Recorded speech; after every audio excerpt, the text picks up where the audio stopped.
ఎప్పుడూ కూడా అంటూ నిలవ చెయ్యడం అనేటటువంటి దోషములు లేని పదార్థం ప్రపంచంలో ఒక్కటే ఒక్కటి ఉంది.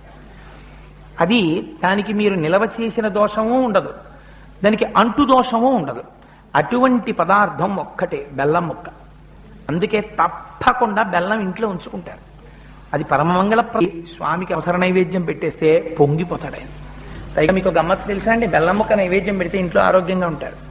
తూర్పుకి తిరిగి వంట చేసి యజమానికి అన్నం పెట్టినా బెల్లం ముక్క రోజు నైవేద్యం పెట్టినా మహాపుణ్యం. అందుచేత ఏదీ లేకపోతే ఓ బెల్లం ముక్క తెచ్చి అక్కడ పెట్టి నైవేద్యం పెట్టుకోవచ్చు. ఆ తరువాత నీరాజనం, తాంబూలం ఇస్తాం. స్వామి కూడా తాంబూలం వేసుకున్నట్టు ఎర్రటి నోటితో కూర్చున్నట్టు మీరు భావన చేయాలి. అందుకే తాంబూలం సమర్పయామి అన్నాక ఒక్క క్షణం ఆగాలి. ఏదో రిచువలిస్టిక్ గా తాంబూలం సమర్పయామి అని తాంబూలం ఇచ్చేసాం అయిపోయింది అని కాదు, మీకు ఇక్కడ భావన జరగాలి.